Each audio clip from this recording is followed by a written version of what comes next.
نہ ہو طغیان مشتاقی تو میں رہتا نہیں باقی، کہ میری زندگی کیا ہے یہی طغیان مشتاقی، مجھے فطرت نوا پر پے بپے مجبور کرتی ہے، ابھی محفل میں ہے شاید کوئی درد آشنا باقی، وہ آتش آج بھی تیرا نشے من پھونک سکتی ہے، طلب صادق نہ ہو تیری تو پھر کیا شکوہ ساقی، نہ کر افرنگ کا اندازہ اس کی تابناکی سے، کہ بجلی کے چراغوں سے ہے اس جوہر کی براقی، دلوں میں ولولے آفاق گیری کے نہیں اٹھتے، نگاہوں میں اگر پیدا نہ ہو انداز آفاقی، خزاں میں بھی کب آ سکتا تھا میں صیاد کی زد میں، میری غماز تھی شاخ نشیمن کی کم اوراقی، الٹ جائیں گی تدبیریں بدل جائیں گی تقدیریں، حقیقت ہے نہیں میرے تخیل کی یہ خلاقی۔ علامہ اقبال کہتے ہیں کہ میرے دل میں جذبہ عشق ایک طوفان کی مانند موجود ہے، اس لیے کہ عشق میرے فطرت کا بنیادی مسئلہ ہے۔ صورت احوال یہ ہے کہ میرے دل میں اگر عشق موجود نہ ہو تو اس حالت میں زندہ نہیں رہ سکتا، کہ عشق کا یہی طوفان تو میری زندگی کو متحرک رکھتا ہے۔ اگر میرے دل میں جذبوں کا سیلاب نہ ہو تو میں زندہ ہی نہیں رہ سکتا، اس لیے کہ میری زندگی اسی عشق کے طوفان کے سبب ہے۔ تو میسج یہی ہے کہ انسان کے اندر عشق موجود ہونا چاہیے، پیشن، جذبہ، جنون۔ فطرت مجھے لمحہ بے لمحہ نغمے گانے پر مجبور کرتی ہے، اس کی وجہ یہی سمجھ میں آ رہی ہے کہ ابھی محفل میں دل کا درد رکھنے والا کوئی نہ کوئی موجود رہے۔ دوسرا شعر اصل میں ان کی شاعری کے متعلق ہے۔ میری فطرت شاید اسی لیے شاعری تخلیق کر رہی ہے کہ ابھی دنیا میں کچھ لوگ ایسے باقی ہیں جو میرے اشعار اور ان میں پوشیدہ پیغام کو سمجھنے کے اہل ہیں، قابل ہیں۔ وہ آتشین شراب آج بھی تیرا نشیمن جلا کے راکھ کر سکتی ہے،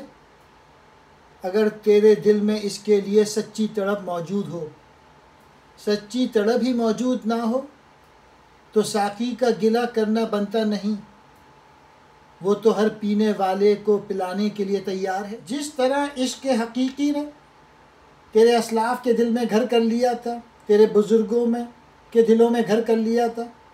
اسی طرح یہ تیرے دل میں گھر کر سکتا ہے، لیکن اس کے لیے طلب صادق کی ضرورت ہے۔ طلب صادق ہی موجود نہ ہو تو پھر خدا سے گلہ کیسا؟ اس سے بڑی حماقت کیا ہے کہ تو تہذیب مغرب میں خوبیاں اس کی ظاہری چمک دمک سے کر رہا ہے، یہ تو سراسر جعلی نمائش ہے۔ اور جس طرح بجلی کا چراغ روشن ہو تو ماحول بھی منور ہو جاتا ہے، لیکن بجلی بند ہونے پر بالآخر تاریکی پھیل جاتی ہے۔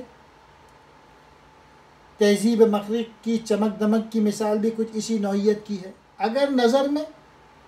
عالمگیری انداز نہ ہو تو کائنات کو تسخیر کرنے کا جذبہ دل میں پیدا نہیں ہوتا۔ انتہائی برے حالات میں بھی میں دشمن کے تیروں کا ہدف نہیں بن سکتا تھا، لیکن بدقسمتی سے وسائل بھی ختم ہو گئے، یوں میں اس کا نشانہ بن گیا۔ میں خزاں میں بھی شکاری کا ہدف نہیں بن سکتا تھا، ہوا یوں کہ میں نے جس شاخ پر اپنا گھونسلہ بنایا اس پر پتے ہی بہت کم رہ گئے تھے، اس پر شکاری کو مجھے شکار کرنے کا موقع مل گیا۔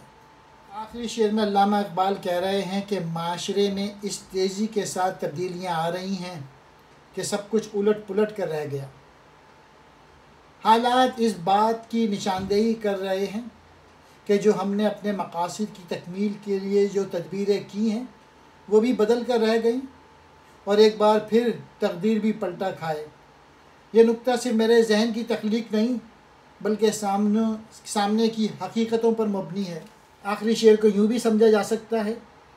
یہ خیالی باتیں نہیں بلکہ حقیقت ہے، اور بہت جلد یہ حقیقت کھل کر سامنے آنے والی ہے کہ مغرب والوں نے جو دنیا پہ مسلط ہونے کی تدبیریں اپنا رکھی ہیں وہ الٹ جائیں گی۔ تو طغیان مشتاقی، جذبوں کا سیلاب، نوا کہتے ہیں آواز کو، گیت کو، نغمے کو، شاعری کو، پے بپے، لمحہ بہ لمحہ، بار بار، درد آشنا، درد کو سمجھنے والا، ہمدردی رکھنے والا، آتش کہتے ہیں آگ کو، نشیمن کہتے ہیں گھونسلے کو، پھونک سکتی ہے، جلا سکتی ہے، طلب صادق سچی طلب، شکوہ ساقی ساقی سے شکایت، پلانے والے سے گلا، افرنگ انگریز یورپی، تابناکی چمک دمک، بجلی کے چراغوں یعنی بجلی سے چلنے والے بلب وغیرہ، جوہر کہتے ہیں موتی کو، براق کی چمک دمک،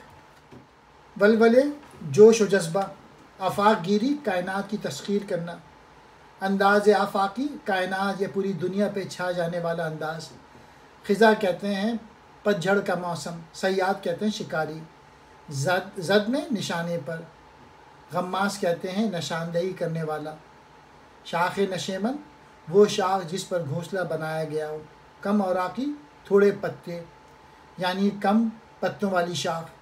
الٹ جائیں گی تدبیریں کوششیں ناکام ہو جائیں گی، بدل جائیں گی تقدیریں قسمت کا لکھا بدل جائے گا، حقیقت ہے سچ ہے، تخیل کہتے ہیں خیال فکر، خلاقی تخلیق کرنا۔ یہ ایک ویب سائٹ بنائی ہے، اس کا نام ہے اقبالیزی.com، اس میں علامہ اقبال کی تمام کتابیں ان کی ایکسپلینیشن کر دی ہے، وہ یوٹیوب پہ موجود ہیں، اگر موقع لگے تو چیک کیجیے گا۔ شکریہ۔